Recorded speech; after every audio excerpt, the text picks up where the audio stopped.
Assalamualaikum, selamat datang di channel saya, I Wannabe. Pada video kali ini, saya akan membahas desain rumah di atas lahan 4x8 meter. Walaupun lahannya terbatas, dengan desain yang tepat, rumah ini akan menjadi lebih cozy dan homey. Rumah ini terdiri dari 3 lantai. Pada lantai 1, hanya dimanfaatkan sebagai area parkir, gudang di bawah tangga, dan taman di bagian belakang rumah. Lantai 2 terdiri dari dapur, ruang keluarga, dan 1 kamar mandi. Sedangkan kamar tidur utama berada di lantai 3, yang terdiri dari 1 kamar tidur utama, 1 kamar tidur anak, serta 1 kamar mandi. Pada bagian fasadnya, rumah ini menggunakan kombinasi warna putih, beige, dan warna coklat, serta permainan kisi-kisi pada salah satu sisi dindingnya menggunakan finishing conwood, sedangkan sisi lainnya menggunakan finishing roster sebagai sirkulasi udara ke dalam rumah.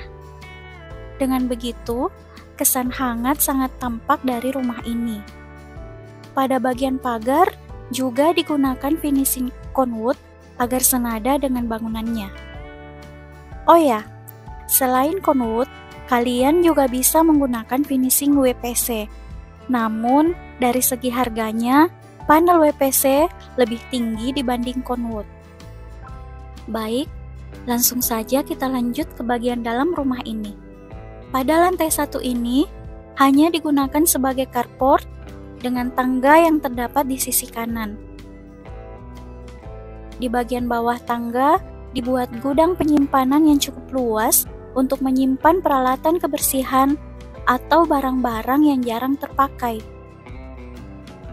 Sedangkan di bagian belakang rumah dibuat taman terbuka yang terhubung ke bagian atas dengan void. Dengan begitu, udara dan cahaya dapat bersirkulasi dengan baik di dalam rumah ini. Lanjut, kita naik ke lantai 2 rumah ini.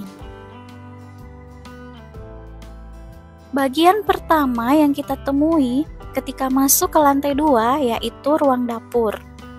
Ruang ini berukuran sekitar 2,6 x 2,75 meter. Meskipun ukurannya kecil, ruang dapur ini memiliki storage atau ruang penyimpanan yang cukup untuk keluarga kecil. Di bagian ini juga terdapat lemari pendingin dengan ukuran standar. Agar ruang tidak terasa sempit, di bagian ini dibuat meja makan lipat yang kaki mejanya berfungsi sebagai frame cermin saat tidak terpakai, serta terdapat rak di bagian bawah yang juga berfungsi menyangga meja.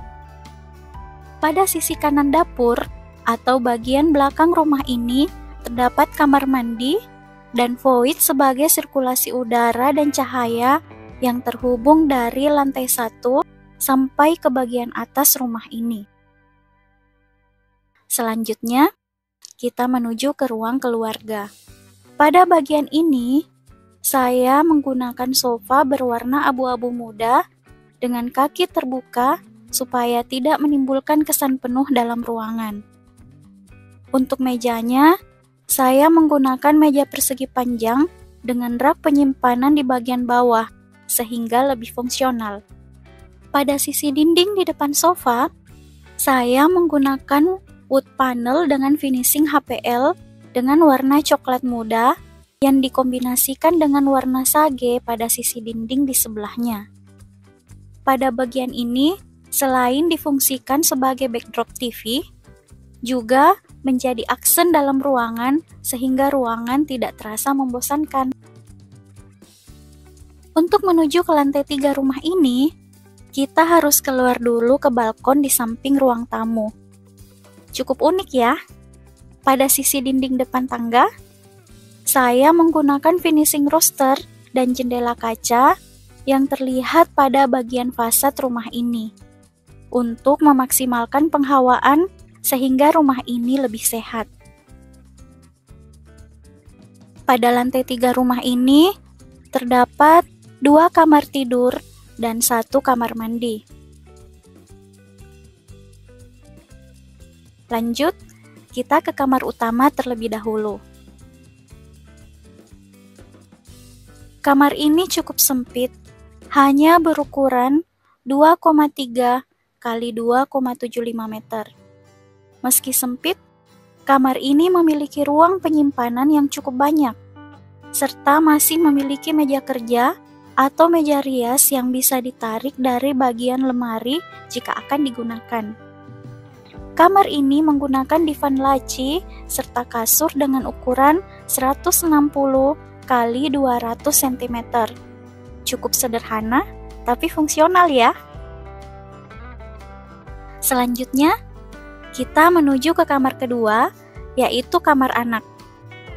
Kamar ini berukuran lebih kecil dari kamar utama. Kamar ini hanya berukuran 1,95 kali 2,6 meter. Tapi tidak sesak sama sekali ya. Selain itu, kamar ini juga memiliki cukup banyak ruang penyimpanan yang terletak di bagian belakang tempat tidur dan di bawah kasur. Di samping lemari, terdapat meja belajar yang cukup unik, dengan kursi yang mirip laci ketika tidak digunakan. Dan ketika ingin digunakan, tinggal ditarik keluar ya. Meja seperti ini tentu saja sangat menghemat ruang sempit. Selain itu, terdapat ruang penyimpanan tersembunyi di belakang tempat tidur. Gimana nih teman-teman? Menarik bukan? Oh ya, ruang tidur ini menggunakan kasur dengan ukuran 100 kali 200 meter. Oke teman-teman, itulah desain rumah mungil di atas lahan yang berukuran 400 kali 800 meter. Perkiraan biaya untuk pembangunan rumah seperti ini ada di kolom deskripsi ya. Jika kalian tertarik dengan desain ini, kalian bisa mendownload denah dan tampak rumahnya di kolom deskripsi di bawah. Terima kasih. Wassalamualaikum.